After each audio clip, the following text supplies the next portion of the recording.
Good morning. My name is David Briggs, and I am the interim director or operator of the Briggs Opera House. I say interim because, as many of you know, we are in a transition phase to forming a community arts center. And I'm very happy to be joined this morning by Steve Calvert and Christine Williamson, who will talk to us about a new work. This is particularly exciting because new works brought forth from this community are one of the roles that the Briggs Opera House will play going into the future. So good morning, Steve and Christine. Good morning. Good morning. Steve, you have roots here in the Upper Valley and you've come back to us once again.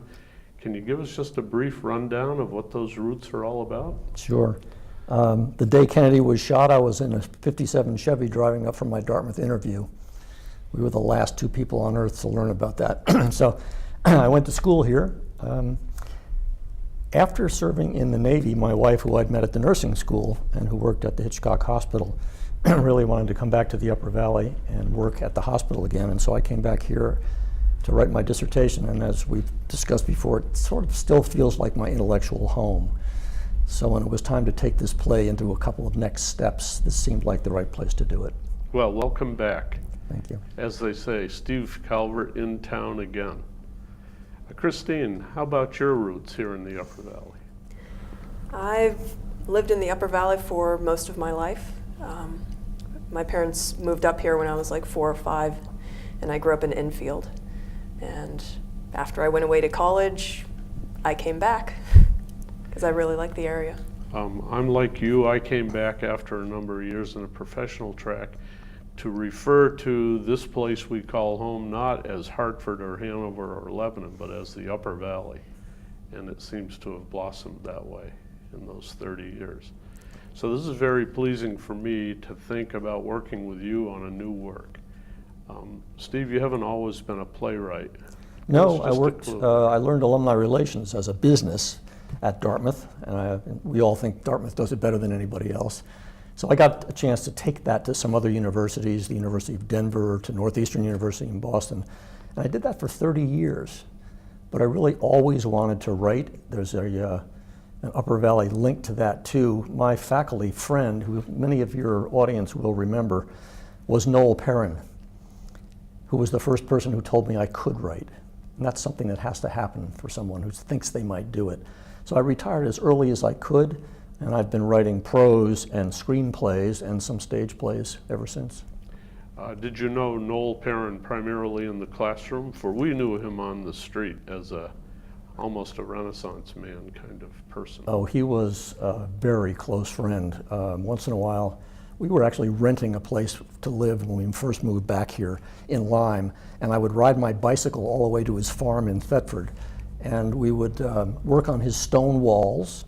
And after we'd repaired a bit of stone wall, we would go in for what he taught me was called a second breakfast, which apparently is a big deal for farmers. Could you just briefly tell us how all of these experiences here in the Upper Valley may have led to choosing a play you've titled The Florists? Well, the origins of the play are completely removed from the Upper Valley. I was working at Carnegie Mellon University in Pittsburgh. That library, the central library at Carnegie Mellon, is called the Hunt Library, based after the Hunt family who paid for it initially. And part of the deal was that the 5th floor would be reserved for what's still called the Hunt Institute for Botanical Documentation, because the Hunt family had a fabulous collection of books and other materials about flowers and plants. So exploring in the library, as I love to do, I got myself sort of closeted in the 5th floor of that Hunt Library and got fascinated by flowers in a way I never had, and was reminded that flowers for about 2,000 years have begun to have specific meanings. Well, that was sort of in my head when I was on an alumni trip for Carnegie Mellon in New York City, walking the streets of Brooklyn, and I passed a very narrow storefront flower shop with about an 80-year-old man sweeping the sidewalk. And it just stopped me in my tracks. And I sort of connected to the Hunt Institute for Botanical Documentation, and I watched this old man, and then he kind of went back into the shop, And I just started to imagine what goes on in a little flower shop run by an 80-year-old.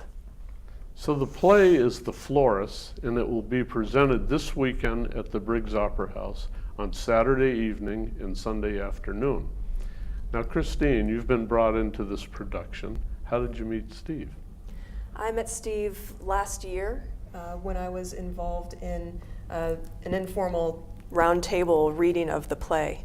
An email appeared in my box saying, we need people to read for this play. And I replied to it. And afterwards, I talked a bit with Steve, and we had some email conversations. He sent me some new versions of the script a few months later after he'd worked on it, and talked a little bit again over email, and then he asked me if I'd be interested in directing it.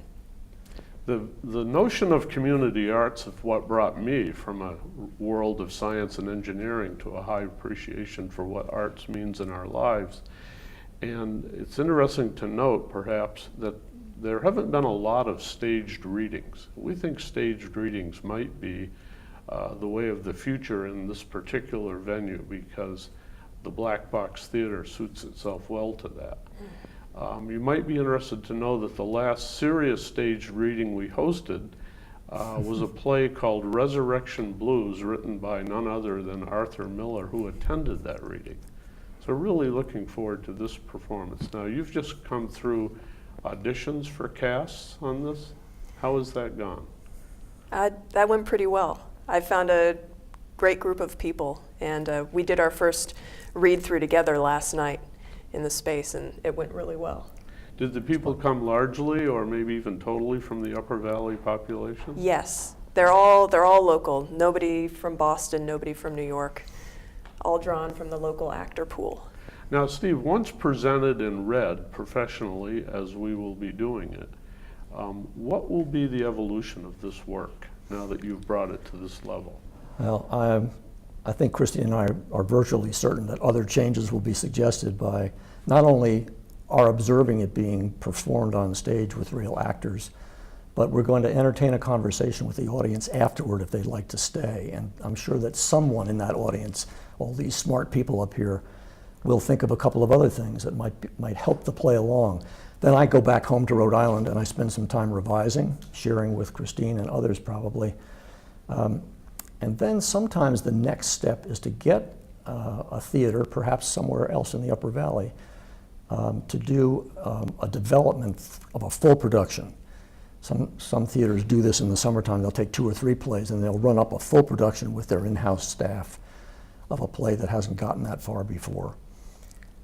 Could this go in the direction of being done by other performing companies here in the Upper Valley before it goes to market, per se? I just think at least my connections for this play are so much better here than anywhere else. We have a marvelous theater life in Rhode Island, but I'm not really connected to it.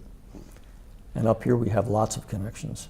Well, there is a sequence with our own Northern Stage headed in the direction of good works and original works leading from the Upper Valley to other places. So perhaps this will fall in line with that enthusiasm that they have for that. Yeah, that would be delightful. We'd like to support that as well.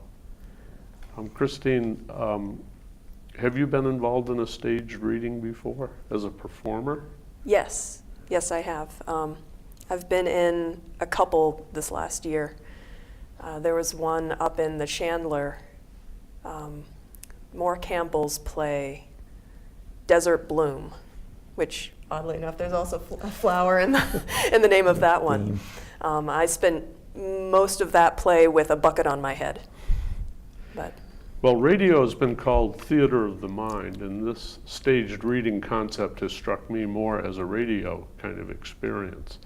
And I quite like the notion that I get to make up my own images, even though it's prompted by the actor's accents and intonation, and in this case, props. What kind of props will you use for this?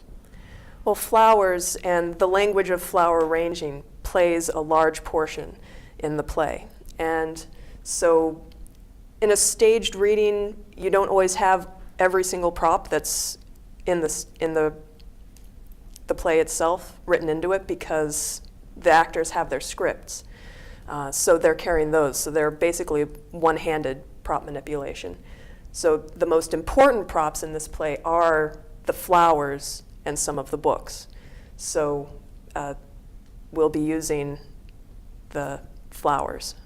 I've run across a quote, and I'll paraphrase it, by Alexander Pope just this last few days that said something on the order of, "Reason is the compass, but passion is the gale." It's a nautical reference there, and it tells about how you're propelled along. And I'm so happy for you, Steve, that having worked in business-oriented disciplines, you're finally getting the opportunity to feel and express that passion. How long has this play been in the works? Well, the story came to me, as I said, at Carnegie Mellon 20 years ago. I didn't have a chance to write it down in prose form for about 10 more years. And then when an Upper Valley person, Greg Marshall, a Dartmouth classmate of mine and a local minister, talked to me about various things at one of our Dartmouth reunions, he mentioned that he was playwriting. And I was so fascinated that he was doing that, that he and I eventually got me into playwriting, and I took that story and used it as the first story. You change things a lot when you put them on stage. There aren't a lot of outdoor scenes and trains and planes. But I like it because the text itself, what characters say to each other and how they look at each other, carries so much more meaning.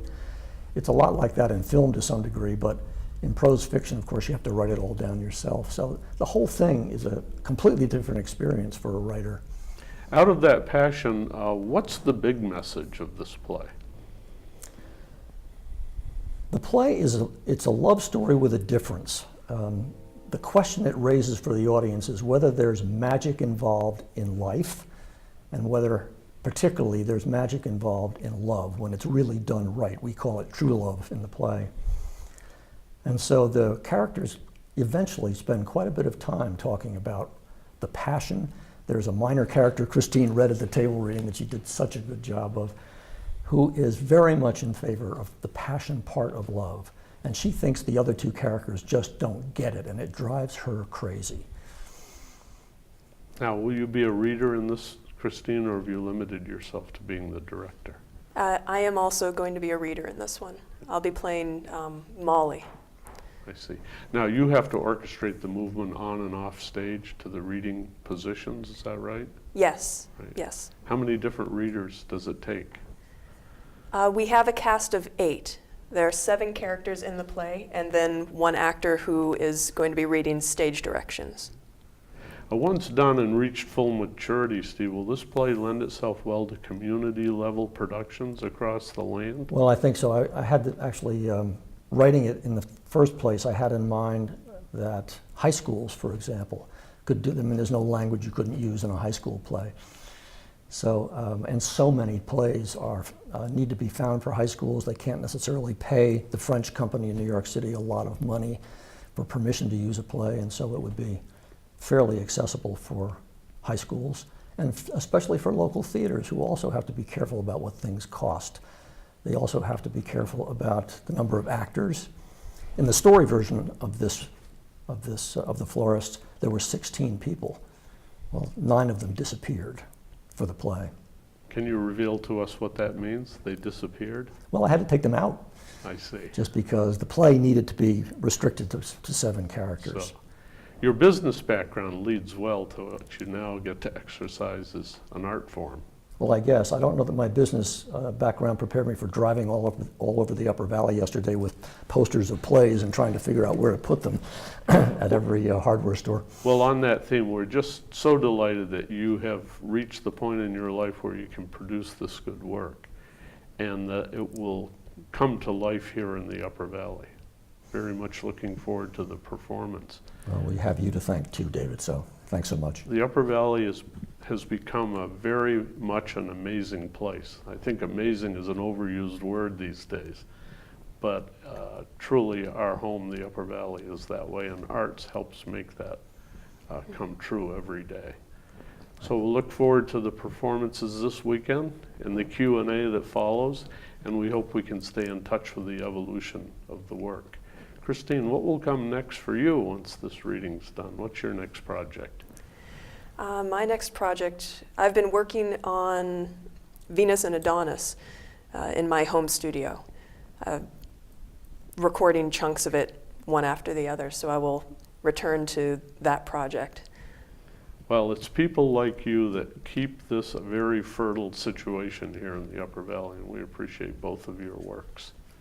So thanks for coming in this morning, and we'll see you at the Briggs Opera House this weekend on Saturday night at 7:30. Do I have that right? Yeah. Yep. And a Sunday afternoon matinee at 1 p.m. 1:30. 1:30. Okay, good Exactly. emphasis there. Exactly. Thanks so much for coming in. Thank you. Thank you for having us.